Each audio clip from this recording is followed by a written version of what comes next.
Can I ask your question, Reg? Go ahead.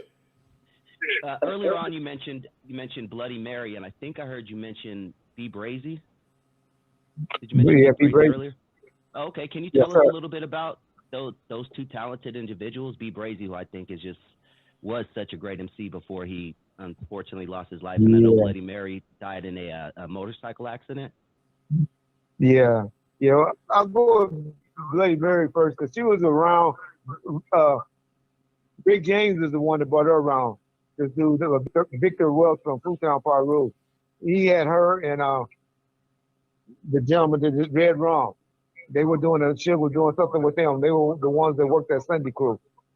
And Snoop got so much material with them. Actually, maybe not because I heard Ricky Wells stole a bunch of it. So they might, yeah, Red Rum and Bloody Mary were real tight.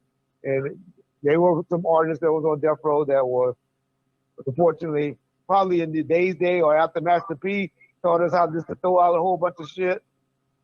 Hmm. I'm sorry, a whole bunch of stuff. Um, Right. Master P, they might have got out, but to be honest, unfortunately, they probably would never got out with the Death Row roster that we had, in the 95, 96, 97. That's why Suge was trying to come up with another label called Ghetto Records, where he can let the homeboys control and throw out. But distribution and it wasn't done, and it was hard to get in the mid '90s just to be throwing people out. Right. That's why Bloody Mary and Red Rum and the K Solos and all of them never came out. I see my man, Now, Mellow Man Ace is in the house. What's up, Mellow? Shout out Mellow Man What's up? Ace, We legend. gotta get you on the show, man. I'm gonna call you up. I'm gonna bring you on the show. I'm gonna My bring you dog on uh, the got show. him everywhere. That's my homie, man. Good looking out, Mellow. Um, Go ahead. yeah. but B, You know what, Reggie? Oh, go ahead. go ahead. So B Brazy though, that was a dude from Denver Lane that my boys Big Y and Sugar Booger brought around. I fell in love with that dude. I love how he rapped and how his lingo, and he got still one of the hardest hard room songs ever done, in my opinion. Called "Like It Which Like one? That" with the Relative off the Okay. Takeover. And after that, I was gonna sign. I did sign B Brazy to do something. Uh, and I was starting to mess with B Brazy, but that pimping in him too hard, and I got the best of him. But shout out B Brazy in the Still to Timberland. yeah, man. Such a underrated MC, man. Yeah. What were some of the inaccuracies in Straight Outta Compton, in your opinion? Ooh. I knew him then. I did an episode on first about it, but the first one and the main one that pissed me off was he gonna say one time, throwing a little jab at me. You supposed to be over here to keep working out, and you just as bad as them or something like that. He said in there, but Lonzo no, Dre ain't never put his head on nobody but a Ah. female. I know Lonzo loves Dre, so I ain't gonna mess up anything talking bad about Dre because I love Dre. I think what Dre has done with Jimmy, getting up under Jimmy is great. Smart But move. Smart move. the way he made it seem like he hands on one of the Sugar homeboys and all that didn't happen. That's all I'll say. That incident that they had where he Suge beat up the guy in the parking lot for a parking, Hmm. those is the Suge Knight myths, that goes on. Suge was a bully. I ain't gonna put no halo over the brother head.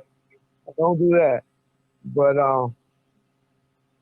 Suge really looked out for those dudes more than he put hands on any of them. Hmm. I don't know that he ever put any hands on any artists like that, especially of the main ones that we all know. What about the brothers out of Linwood? I think it was some brothers out of Linwood. He's supposed to slap around. They had a lawsuit behind it. Well, you said Linwood? Some brothers out of Linwood. What is okay? Linwood? I know the brothers, the Stanley brothers, and Stanley the brothers. Yeah. yeah, they were from New York. They were they were your people. Well, they was my people. They were the ones. They were the dudes from New York that came down to be with Dre because I think y'all they talked about them in one of your movies or something. Stanley brothers? No. Yeah, they were from New York dudes. what happened on that is, and that's why Suge really started putting his name out there, was because their exact words to him, because Suge just came from court on another case, right? In a suit and everything. And he came in the studio, and you know, Alonzo, how phone bills were back in the 90s, especially from a business or a cell phone. They were no joke. And they were just sitting on the phone in the studio talking, running the bill up. And, you know, Big Grippy was on Suge's butt about the phone bill at the studio. So Suge walk in the studio and go, hey, y'all get off the phone. You know, y'all get off the phone. So he go back to his office and think nothing of it. Look on his camera. You see they still on the phone. He came out like, niggas, I told y'all to get y'all, you know, off the phone. And then they told him, nigga, fuck you, this Dre shit. And, okay. Y'all know the rest from there. That'll get it up. Yeah. That's a smart That's move. the wrong thing. You know, a lot of people talk bad about Suge. They didn't know who it was. They didn't know who it was. So, you know, they're like, nigga, this is Dre shit. I apologize, though.